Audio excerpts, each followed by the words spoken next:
Beijing sedang meluncurkan kampanye terkoordinasi untuk memimpin generasi berikutnya dari perangkat keras AI melalui lonjakan nasional di bidang robotika. Sementara perusahaan-perusahaan barat seperti Tesla dan Boston Dynamics telah memperkenalkan AI fisik kepada audiens global sejak bertahun-tahun lalu, Tiongkok dengan cepat merakit jajaran pesaing yang mengesankan. Sejak 2015, Beijing telah menerapkan strategi nasional untuk mendominasi robotika cerdas, dengan menggabungkan integrasi vertikal, koordinasi kebijakan, penerapan cepat, dan eksperimen lokal. Dokumen kebijakan menguraikan fokus resmi pada tren dan teknologi inti seperti robotika humanoid, sensor, aktuator, dan pengendalian gerakan. Pemerintah daerah juga telah mendiversifikasi aplikasi di berbagai bidang, mulai dari perawatan lansia hingga logistik dan manufaktur. Pada 2013, Tiongkok tertinggal dari para pemimpin global seperti Korea, Jepang, dan Jerman dalam hal kepadatan robot, meskipun menjadi pasar robotika industri terbesar di dunia. Setelah menilai bahwa robotika akan menjadi industri strategis utama di masa depan, pemerintah mulai membangun fondasi untuk mengejar ketertinggalan industri tersebut. Robotika dikelompokkan bersama peralatan mesin CNC kelas atas sebagai salah satu dari 10 sektor yang disoroti dalam kebijakan Made in China 2025, yang diluncurkan pada 2015. Kebijakan ini membagi robotika menjadi 3 domain: robot industri untuk manufaktur, robot layanan untuk lingkungan yang berfokus pada manusia, dan robot tujuan khusus untuk penggunaan berisiko atau militer. Rencana tersebut menyoroti kelemahan struktural, seperti ketergantungan pada komponen inti asing seperti motor servo dan sistem kontrol, serta mendorong peningkatan kemandirian sebagai respons. Pada 2021, rencana 5 tahun ke-16 semakin memprioritaskan robotika, dengan menetapkan tujuan spesifik di bidang manufaktur pintar, robot seluler cerdas, dan otomasi ruang bersih. Momentum kebijakan semakin meningkat pada 2023, dengan peluncuran rencana aksi Robotics Plus, yang mendorong adopsi robot secara luas di bidang manufaktur, kesehatan, logistik, dan pendidikan. Langkah ini segera diikuti oleh panduan kebijakan untuk inovasi robotika humanoid, yang secara khusus menargetkan sistem ini dan mengidentifikasi hambatan teknologi utama. Provinsi seperti Zhejiang, yang telah lama menjadi pusat manufaktur, memimpin dengan menerbitkan kebijakan Robotics Plus pertama di Tiongkok pada 2011. Provinsi lain segera mengikuti.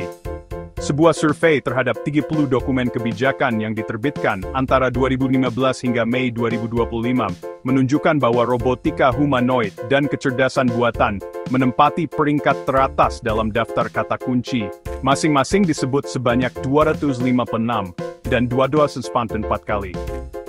Kebijakan lokal menunjukkan variasi yang cukup besar dibandingkan arahan tingkat pusat. Bidang-bidang khusus semakin sering disebutkan, seperti robotika medis, yang mencerminkan prioritas lokal yang disengaja. Penggunaan pembiayaan yang didukung negara terlihat jelas dari seringnya penyebutan dana dan pinjaman dalam dokumen kebijakan. Jiangsu, misalnya, menawarkan subsidi hingga 30 juta RMB untuk pusat inovasi manufaktur robotika. Dana panduan pemerintah membantu startup robotika dan perusahaan strategis yang ditunjuk untuk mengembangkan skala teknologi inti. Sementara pinjaman memberikan dukungan bagi komersialisasi R&D. Akibatnya, provinsi dan kota terlibat dalam perlombaan subsidi secara de facto, masing-masing bersaing untuk membina juara robotika nasional berikutnya di wilayah mereka. Kampanye robotika Tiongkok saat ini bergerak di 2 lini yang terkoordinasi erat, memperluas penerapan fisik, dan mengamankan dominasi di bidang inovasi masa depan. Pada 2003, negara tersebut memasang lebih dari 26.000 robot industri. Jumlah ini hampir 6 kali lipat pemasangan di Jepang, dan jauh melampaui Amerika Serikat, Korea Selatan, serta Jerman, menunjukkan hasil dari dukungan kebijakan selama bertahun-tahun. Namun, dalam hal kekayaan intelektual, perusahaan-perusahaan Tiongkok masih tertinggal dari para pemain mapan asal Jepang dan Korea. Meskipun data tahun 2023 menunjukkan perusahaan Tiongkok UB Tech memimpin dalam mengajuan paten global, pemain mapan dari Jepang dan Korea tetap mendominasi ruang kekayaan intelektual. Antara 2015 dan 2022, Tiongkok mencatat peningkatan 5,45% publikasi robotika oleh penulis utama, serta peningkatan 2,96% jumlah institusi yang melakukan penelitian robotika.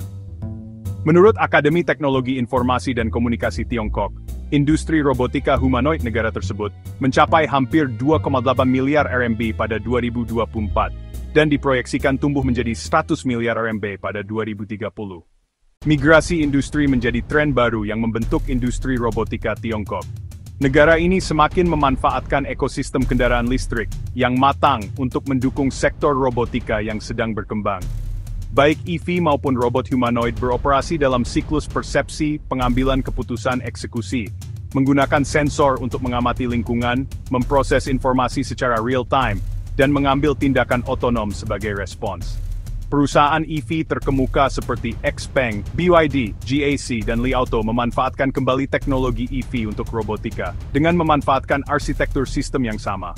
Di sisi persepsi, teknologi yang dikembangkan untuk mengemudi otonom, seperti LiDAR, kamera, sensor ultrasonik, radar, dan unit pengukuran inersia, kini banyak diadopsi dalam sistem navigasi dan penglihatan robot humanoid. BYD memanfaatkan rantai pasok terintegrasi vertikalnya untuk memproduksi 80% komponen inti seperti harmonic reducer dan sensor torsi dalam skala besar, sehingga mencapai pengurangan biaya 30–40%. Lapisan eksekusi menunjukkan keselarasan serupa. EV mengandalkan motor listrik torsi tinggi, penggerak servo presisi, dan sistem manajemen baterai.